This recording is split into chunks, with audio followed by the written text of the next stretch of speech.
பொருளாதார செயலாளர் மொத்த வார்டு உறுப்பினர் அனைவருக்கும் அது முதற்கண் அன்பான வணக்கத்தை தெரிவித்துக் கொள்கிறேன். நமது சங்கம் துவங்கி கிட்டத்தட்ட 35 வருஷம் ஆகுது. 35 வருஷமாக சங்கம் ஏன் துவக்கணுன்னாக்கா நமக்கு பிரதான கோரிக்கை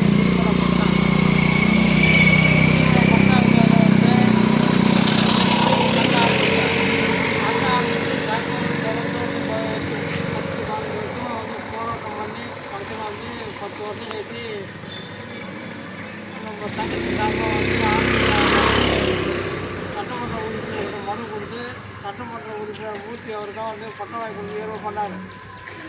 ஆனால் சங்கத்தில் உள்ள நிறைய பேர் பட்டம் யார் வாங்கி கொடுத்தாங்கன்னு தெரியாமே இருக்காங்க. நிறைய பேர் என்னன்னு கேட்டாக்கா கவுன்சிலர் வாங்கி கொடுத்தாரு, எம்எல்ஏ கொடுத்தாருன்னு சொல்கிறாங்க. ஆனால் பட்டம் வாங்கி கொடுத்தது சங்கம் தான். சங்கம் பட்டம் வாங்கி கொடுத்து இந்த சங்கத்துக்கு பட்டம் வாங்கணும்னு யாரும் நன்றி கொடுத்தவங்க போயிட்டாங்க. ஆனால் 14 வருஷமாக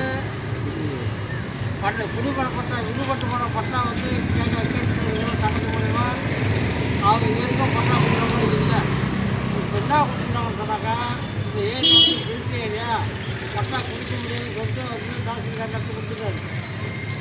ஏற்கனவே பிரிட்டி ஏரியா இல்லை. பிரிட்டி ஏரியாவை முதலமைச்சர் பட்டா கொடுத்துருந்தாரு, உத்தரவு போடுறாங்க. ஆனால் இருந்தாலும் இன்னும் பட்டா கொடுக்கல. இப்போ தாசில்தார் பட்டா முடியாது பிரிட்டி ஏரியாவுக்கு அதிகாரப்பூர்வமாக நட்டு கொடுத்துருக்காரு. ஆனால் இப்போ விடுபட்டு போன பட்டா வாங்க முடியல. அதனால் விடுபட்டு போன பட்டா வாங்க முடியும்ன்றதால 20 பேர் கோர்ட்டில் கேஸ் வழக்கு தொடர்ந்துருக்கிறோம்.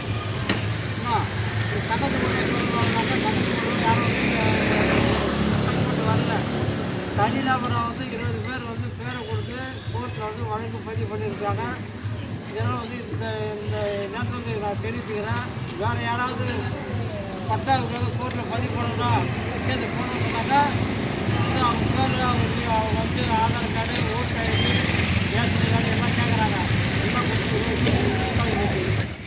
ஆனால் விடுபட்டு போன பட்டம் வாங்கினாக்கா கோர்ட்டு பார்த்தா வாங்க முடியும், எல்லாம் வாங்க முடியாது. அதனால் இப்போ பட்டா பார்த்தாக்கா ஒரே குடும்பத்துக்கு 2 பட்டா 10 பேர் கொடுத்துருக்காங்க. ஊரிலே இல்லாத ஆளுங்களுக்கு குடும்பத்துக்கு 20 பேர் பட்டா கொடுத்துருக்காங்க. பட்டா கொடுத்து எல்லாம் இப்படி அவங்க சொந்த ஊருக்கு போயிட்டாங்க. பட்டாவை பத்திரம் சொன்னாங்க, பத்திரம் பண்ணி போயிட்டாங்க. அதனால நம்ம பாட்டி நம்ம சங்க நிர்வாகிங்க தான். அதனால வழக்கு தொடர்ந்துருக்கிறோம். அந்த வழக்கில் சேர்ந்து யாராவது இருந்தாக்கா சேர்த்துக்கலாம். அதனால பட்டா தலைமுறை கொடுத்தா அதிகமாக நட்டு கொடுக்குறாங்கப்பா. இன்னும் சங்கத்துக்கு பிரதான கோரிக்கை போயிருக்கோம். மற்றபடியாக அடிப்படை வசதி இந்த மாதிரி அடிக்கடி சங்கத்துக்கு நட்டு கொடுக்குறோம். கவுன்சிலர் சொல்லியிருக்காரு. அதனால இந்த தெருவில் சிசிடிவி கேமரா வைக்கிறோம். அது சிசிடிவி கேமரா வைக்கல. தெருவில் அந்த வண்டி வாங்குறதுன்னு நிப்பாட்டுறாங்க. போக்குவரத்து ரொம்ப நெரிச்சலாக இருக்குது. அதில் பட்டா கொடுத்தாங்கனாக்கா பட்டா கொடுத்தது அவன் பட்டா வரைக்கும் அளந்து கல் போட்டுட்டு வழியில் கல்வா கட்டணும். அதுவும் இல்லை. அவன் ரோட்டில் எப்படி கட்டினா கூட இவங்க என்ன பண்ணுறாங்க, அந்த ரோட்லேயே காவாட்டு போயிடுறாங்க. அப்பார்ட்மெண்ட் கட்டிருக்கிறான். இந்த அப்பார்ட்மெண்ட் படி கட்டிருக்கிறான். அதுக்கு ஒரு கார் போயிட்டு டிராஃபிக் ஆகிப்போச்சு. அதில் இது வரைக்கும். அதனால் இவரெல்லாம் ரொம்ப அநியாயம் பண்ணுறாங்க. முதல்ல நம்ம வீட்டு மேலேயே நம்ம அளந்து கல் போட்டு விட்டாக்கா பிரச்சனை கிடையாது. நாமளே ரோட்டை ஆக்கிரம் பண்ணாக்கா வேறு ஒன்றும் பண்ண முடியாது. 1968 இப்போ பெரியார் தேர்தல் எடுத்தாங்க. ஊராட்சி மன்றமாக இருக்கும்போது அந்த கிணத்துக்கு போகிற வழி இருந்தாங்க. அந்த வழியை அடைச்சிட்டாங்க. அந்த வழி அடைக்கிறது ஒரு அரசியல் கட்சி அது உள்ள நோய்க்கு தான் அந்த வழி அடைச்சிருக்காங்க. அதனால் இது மாதிரிலாம் அத்துவாணியெல்லாம் நிறைய பேர் பண்ணுறாங்க. அவங்களா பார்த்து சொல்லுவாங்க. திருடா பார்த்து திருட வழி பண்ணுற மாதிரி அவங்களா பார்த்து அவங்க இடத்த அடுத்து கல் போடுறது ரோட்டுக்கு வழி விட்டுருவாங்க. தெரு ஆக்கிரம் பண்ணக்கூடாது. தெருவில் பட்டா பண்ணுறது, கல்லை கட்டி வைக்கிறது, வண்டி வாங்குறது நிப்பாட்டுறது, போகிற வரது இடத்துக்கு விட்டு பண்ணுறது இதெல்லாம் இதில் இருக்கக்கூடாது. ரெண்டாவது சிக்னல்லேருந்து எல்லா நேரம் வண்டிக்கு தான் எடுத்துகிட்டு வராங்க. அந்த பக்கம் போகிற வண்டியெல்லாம் எஸ்ஆர்எம் கடைகளுக்கு கேட்டு அனுப்பிட்டான். அந்த கேட்டுக்கு போகிற வண்டியெல்லாம் இப்படி தான் வருது.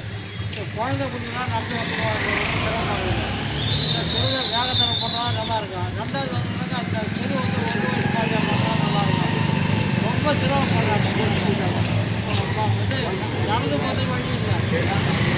சிக்னலில் இருந்து அந்த பிள்ளையார் கோயில் வரைக்கும் ஜிஎஸ்டி ரோடில் வந்து ஜிஎஸ்டி ரோடு எவ்வளோ அகலம்னு தெரியாமல் அந்த அகலத்தை கூட அவன் வந்து கணக்கு எடுக்காமல் அவன் வந்து கொஞ்சமாக கணக்கு எடுத்துக்கிட்டு அதை விட்டு போயிட்டா அந்த தெரு நடந்து போகிற வழி இல்லை. அவன் கடைக்காரன் ஃபுல்லாக கடையை வந்து கடை போட்டு ஆக்கிரமிச்சுக்கிறான். யாராருக்குனாக்கா அது அவங்க நான் அவருக்கு கட்டலாம் இவருக்கு கட்டுறது எல்லாம் சொல்கிறான். நிறைய பேர் வந்து அவன் கமிஷனும் வாங்கலாம், கமிஷன் வாங்கிட்டு கடை வைக்கிறான். ரொம்ப வந்து இடைவெளி ஏற்படுறாங்க. ஆனால் நம்ம சங்கத்துக்கு கவுன்சிலரோ நம்ம ஊரிலோ யாரோ வந்து அதுக்கு வந்து உதவியாக போகல. எல்லாம் எதுவுமே வரவன்னா வந்து என்ன பண்ணுறான், அவன் வந்து ஒரு அதிகாரம் பண்ணுறான். இது மாதிரி இருக்கக்கூடாது. ஆனால் பொது வழி விடணும். ரெண்டாவது வந்து அவன் ஊர் இடத்த வந்து அவன் ஆக்கிரம் நிப்பாட்டிக்கணும். தெரு விடுபட்டு போன பட்டாவுக்கு பேசி வழக்கு தொடர்ந்து இதை பேர் பதிவு பண்ணிட்டா அதனால் யாராவது வந்து விடுபட்டு